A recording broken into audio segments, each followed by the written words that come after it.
नमस्कार मित्रों, मैं बात करने जा रहा हूँ नेपाल क्रिकेट में, यानी कि उस खिलाड़ी का कमी है जिस खिलाड़ी पहले कभी स्टार हुआ करता था। अगर हम बात करें उस खिलाड़ी के बारे में, कि क्या वर्ल्ड कप क्वालिफाई से पहले उस खिलाड़ी को मौका दिया जाएगा, क्या एक बार चांस दिया जाएगा? क्योंकि देखो सवाल बनता है कि ये खिलाड़ी है जो कि पहले बहुत अच्छा क्रिकेट खेल चुके हैं, यानी कि दुनिया को प्रेजेंट, नेपाल को प्रेजेंट कर चुके हैं भाई अपने खेल से। और पूरा अपने अगर बात करें उनकी बैटिंग, फील्डिंग या बॉलिंग, जिस तरह से बोले गजब की ये लोग का प्रदर्शन रहा है।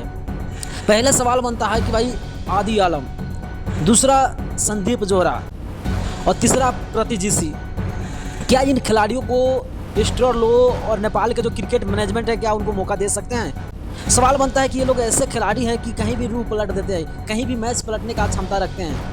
अगर बात करें, देखो स्कॉटलैंड सीरीज में नेपाल क्रिकेट के बहुत सारे नए प्लेयर को मौका दिया गया था।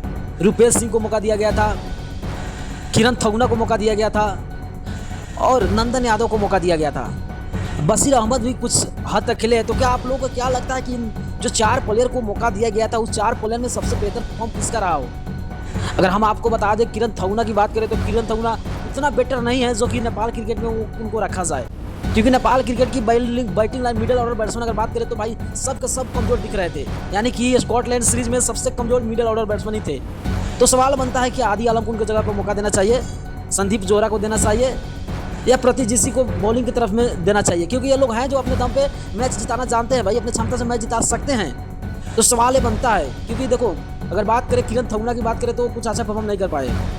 बात करें रुपेश सिंह की तो भाई रुपेश सिंह ने लास्ट मैच में आकर वो पावर दिखा दिया, वो बता दिया कि हाँ यार हम कर सकते हैं और हमारे पास उतना क्षमता है जो हम कर सकते हैं। तो भाई वो तो सिलेक्टेड है। उसके बाद बात करें भाई, नंदन यादव भाई परफेक्ट है, ऑलराउंडर की तरफ खेलो, चाहे बॉलिंग में, बैटिंग में, हर एक दशाई से निमन है। तो क्या एक और सवाल बनता है कि क्या अनिल कुमार शाह को ड्रॉप कर दिया जाएगा?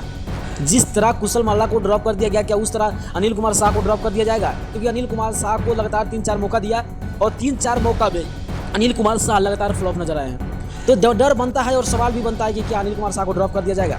तो आप लोगों को क्या लगता है कि इन सब खिलाड़ियों में सबसे बेहतर किसको मौका देना चाहिए? आदि आलम, संदीप जोहरा, दीपेश सिंह, किसको देना चाहिए? अपना राय जरूर कमेंट में कमेंट कीजिएगा। करने को तो चैनल को सब्सक्राइब करके वीडियो जरूर शेयर कीजिएगा।